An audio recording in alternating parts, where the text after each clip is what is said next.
Today, we're going to venture into a dark and terrifying land, a concept whose very name makes many people shudder: hell. For most of us, the image of hell has been shaped by medieval art, by paintings of fire, brimstone, and endless torture. It's imagined as the universe's great torture chamber, where an angry judge inflicts horrific punishments on sinners. But this very image creates one of the biggest theological conflicts. How could a God who is said to be all-loving create such a place of eternal suffering? Can infinite love coexist with infinite punishment? This question has caused countless people to struggle and even abandon their faith. But is the image of a torture chamber the only way, or even the right way, to understand hell? What if I told you that hell isn't a place God sends you to, but a place you choose to stay? What if the door to hell is locked from the inside? Today, we're going to bravely look straight into the fire, to explore the different concepts of hell, and to see if there's a way to understand it that can reconcile God's justice and His love. First, let's look at the traditional view: hell as punishment. This is the most common and oldest concept. According to this view, hell is a real place, a state of conscious eternal punishment for those who reject God and do not repent of their sins. The biblical basis: this view is based on the words of Jesus Christ Himself, who spoke about hell more than anyone else in the Bible. He described it with very powerful imagery, like unquenchable fire, where the worm does not die, and a place of weeping and gnashing of teeth. This imagery is meant to emphasize its horror and its irreversible nature. Defenders of this view argue for absolute justice, saying that without hell, God's justice would be incomplete.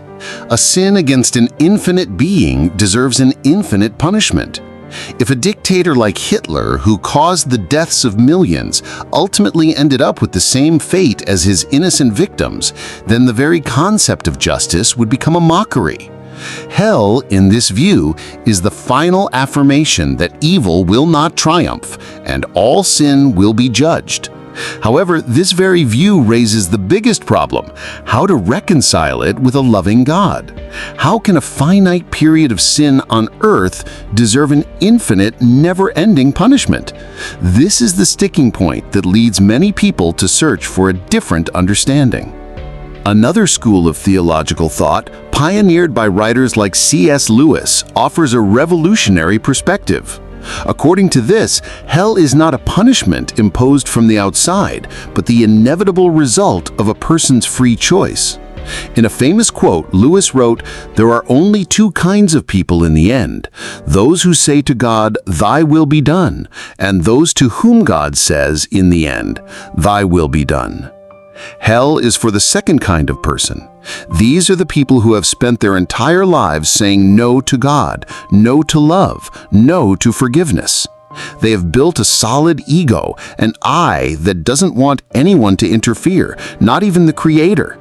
If God truly loves us, He must respect the most precious gift He gave us: free will. Love cannot be forced. God will not break down the door of a person's soul to force them to love Him. He will knock, He will invite, He will pursue, but He will not force. Hell, therefore, is God's ultimate respect for human choice. If a soul insists, "I want to be left alone, I don't need you, I am my own God," then God, in His sorrow, will respect that choice and give them what they want: a universe without God, an absolute isolation from the source of all goodness and joy. In this view, the nature of hell is not a literal place of fire and brimstone. That fire is the fire of self-hatred, of endless regret, of selfishness that has become absolute. It is the suffering of an ego locked into itself, unable to escape, unable to love, and eternally tormented by its own choice. As Jean-Paul Sartre wrote in his play, No Exit, hell is other people. But perhaps it's more accurate to say, hell is oneself, after having rejected all connection to love. According to this view, no one is in hell who did not choose to be there themselves. The door of hell is locked from the inside. Anyone who wanted to get out could, but the tragedy is that no one in there wants to get out anymore. They have come to love their bitterness and their darkness more than the light of love. Besides these two main views, there are two other interpretations worth considering. First is annihilationism. This view suggests that the final punishment for the wicked is not eternal suffering, but the cessation of existence. They will be completely destroyed, like a letter thrown into a fire and burned to ash. Supporters of this view argue that it still ensures justice. The wicked are removed from God's creation, but it avoids the moral problem of endless torture and seems more consistent with the image of a loving God. Next is Universalism, or universal reconciliation. This is the most optimistic, but also the most controversial view. It suggests that in the end, God's love will conquer all. While it might involve a painful purification process like purgatory, eventually every soul, even the most sinful, even Satan himself, will be persuaded by God's love and voluntarily return to Him. In this view, if hell exists, it is only temporary, and in the end, everyone will be saved. So, what is hell? Is it punishment or is it choice? Perhaps the most profound and reconciling model is that of C.S. Lewis. It both preserves God's justice, those who reject Him will bear the consequences of that choice, and it protects His love. He never forces a person's free will. This concept completely changes how we see hell. It's no longer a scary story to frighten children, but a serious warning about the choices we make in this life, right now. Every time we choose selfishness over love, we are practicing a little bit of hell. Every time we choose pride over humility, we are laying another brick in the wall of our own prison. Every time we refuse to forgive, we are putting another lock on the door of our own soul. Hell is not some distant place in the future. It is a path, a trajectory, a direction of the soul that begins right now. And so is heaven. Every act of love, every moment of forgiveness, every instance of humility is a step on the path that leads back to God.